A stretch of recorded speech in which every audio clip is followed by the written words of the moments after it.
I woke beneath the sun-kissed boughs, knowing only this.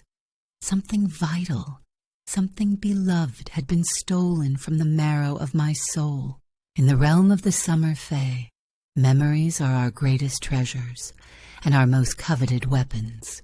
I traced the line of my collarbone where a golden locket should have hung.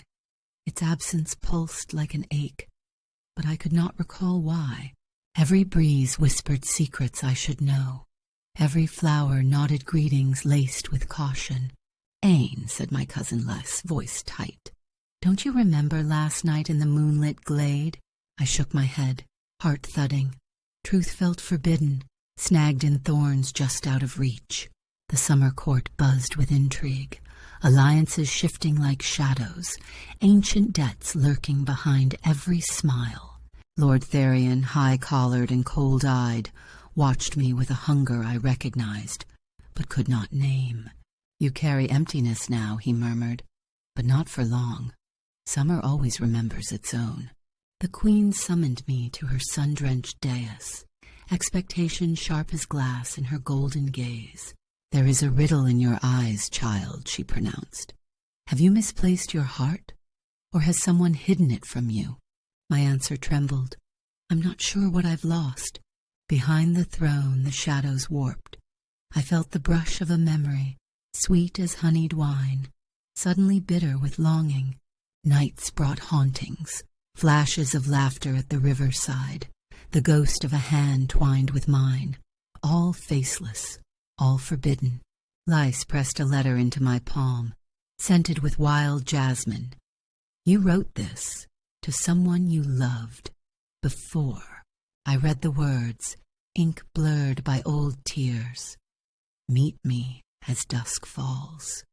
The world will burn for us, if it must." My pulse quickened. Who had I loved so fiercely I'd risk the wrath of all summer?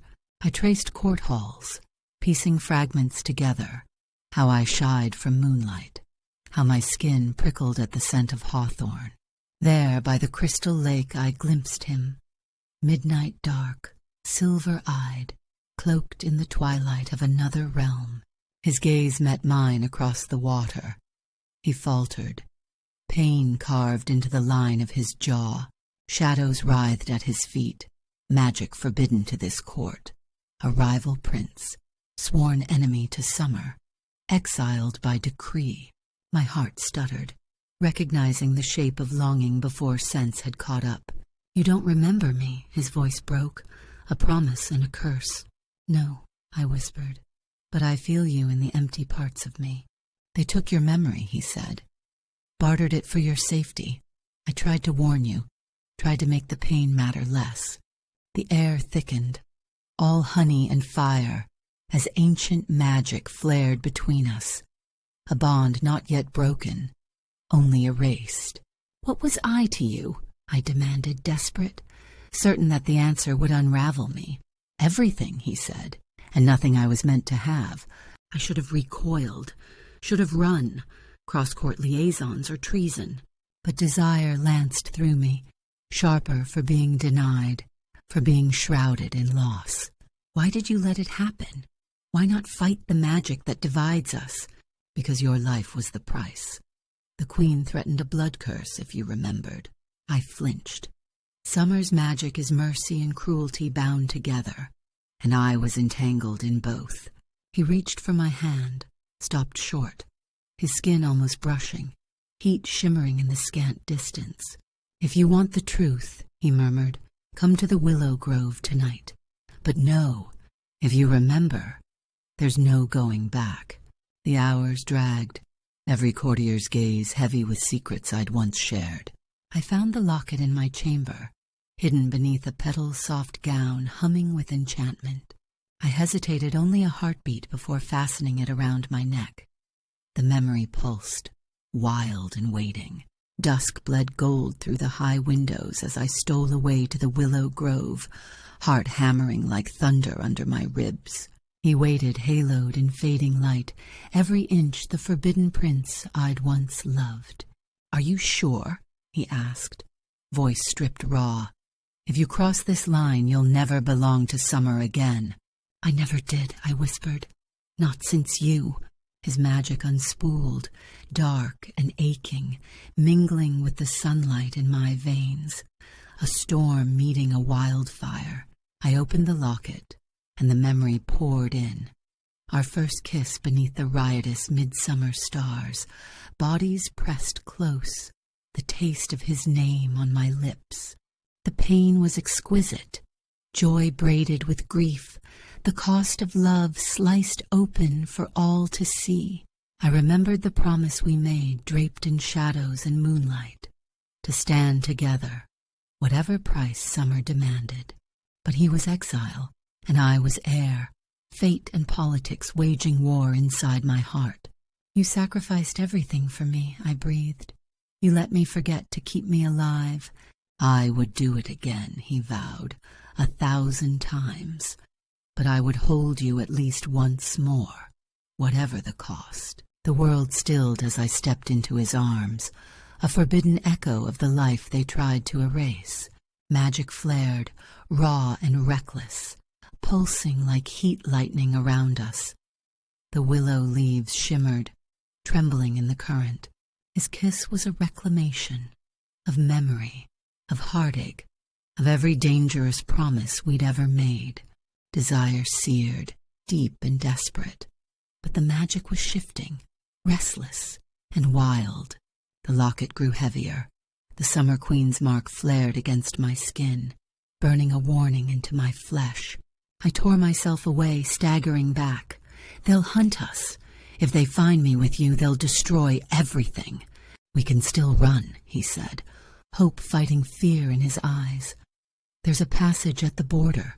Tonight, before sunrise." The weight of memory pressed in. I saw every stolen hour, every risk, the sharp edge of danger lurking in each breath. "Would you give it all up again?" I asked, knowing, even as I spoke, there was no safer answer. He touched my face, gentle where the world had been cruel. "For you, always." The Queen's spell crackled through the grove, a summons, urgent and deadly. My heart warred between longing and the loyalty bred in my blood. The court, my crown, the irreplaceable risk of being caught again. "I have to choose," I managed, tears hot and unashamed. "Let me make it easier," he said. And then he pressed his lips to mine, a kiss sweet as sunlight, cloaked in 1,000 dangers. For a moment, the magic stilled, and the whole world held its breath. Then pain split the air. The locket burned, searing the truth into me, a brand I could never hide. The willow grove erupted with light, summer guards encircling, blades drawn, faces grim. "Ain, heir of summer, you stand accused of betrayal," thundered the guard captain. "Step away from the exiled prince and surrender your memory once more." My lover's eyes blazed. No more bargains, no more forgetting. "Your life," I began, voice breaking. "Means nothing without you," he finished, the words stealing breath from my lungs. The locket pulsed one final time. A choice offered, crimson and gold, searing with impossible risk. "You can choose to forget him," the captain spat, "or choose to join his suffering, forever barred from summer's light." The sun rose over the willow grove, gilding us in defiance. I tore off the locket and let it fall, shattering the last remnant of mercy. "Lock me out," I said, voice steady. "I'll forge my own memory, my own fate." The Queen's spell twisted, trying to root me to her will, but I held tight to the truth and to the hand that trembled in mine. Guards closed in, but I had already chosen. Love, loss, and the open wound between. We ran, not with hope of triumph, but with hope of staying alive, our story forbidden, our memory returned, and the summer court in furious pursuit. I did not look back, but even as the woods swallowed us, the bond between us snapped tight like lightning, both blessing and curse for the turning of every season yet to come. And in the echo of the summer court's fury, I finally remembered. Love is worth any memory, any cost, even when you must steal it back for yourself.